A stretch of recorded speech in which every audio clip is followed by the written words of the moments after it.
Most of us take walking for granted, but walking can be a difficult skill to learn when we're young and becomes challenging again as we age.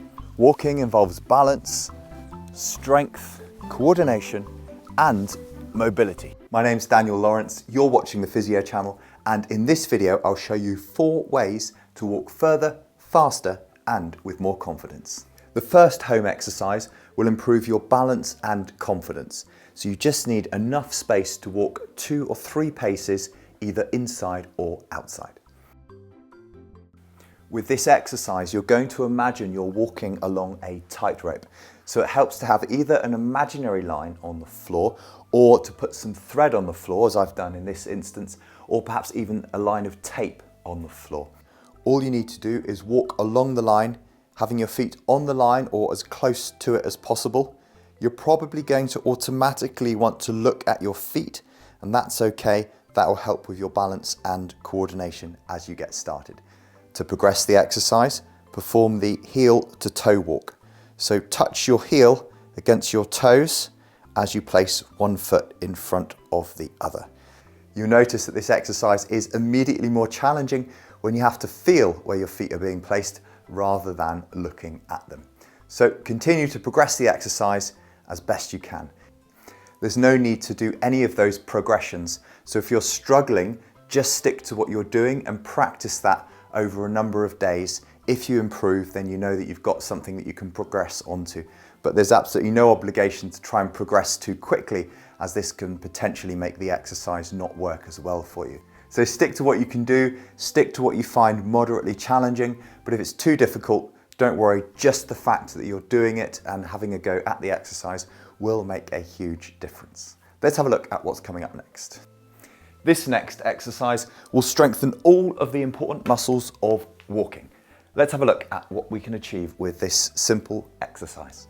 The exercise strengthens the hip and the glute muscles, which are important for walking uphill and also for stabilizing our pelvis when we walk.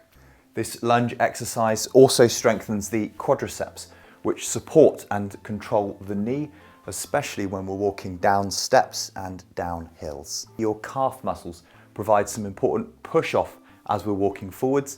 That's why with the exercise, if you've noticed, at the top of the movement, we raise the opposite knee and then we push up onto the toes momentarily to activate those calf muscles. So as you come up, lift the knee, push off onto the toes, come up, lift the knee and push off onto the toes. If you're finding the movement a little bit too challenging, then rely more on some upper body support. Perform the movement at a slower pace and perhaps don't drop down as far. But try to make sure you add in all of the important components, such as bending the leg, lifting the opposite knee and pushing up onto the toes. Now, it's difficult for me to tell you how many of these you should do because it will depend on your fitness level. So here's what I recommend. Keep going until you feel some fatigue in your legs, then stop, catch your breath, turn to the other side and repeat on that side until you start to feel some fatigue in this leg. Do this 2 to 3 times for each leg with a couple of minutes rest in between. And if you perform this routine 2 to 3 times per week, you should notice after 2 to 3 weeks that your legs are noticeably stronger and you're walking with more confidence. Let's have a look at the next exercise. This next exercise is a brilliant one for working on your balance, coordination and strength at the same time. If you don't have a slide disc, don't worry. If you've got hard floors, use a towel, or if you've got carpets, try and find a lid that will slide on the carpet. To perform the exercise, take your weight through one leg, slide your foot forwards, bring it out and around in a semicircle until it comes behind you, and then bring it forwards again. Repeat this 5 times on one side, switch legs, take the weight on the other leg, foot forward, slide around in a semicircle, and bring it back in front of you again. Repeat that 5 times on each side.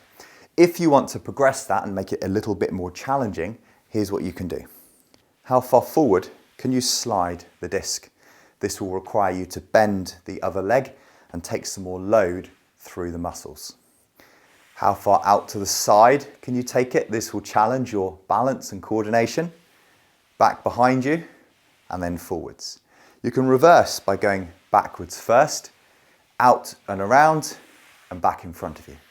Add this in with the other exercises.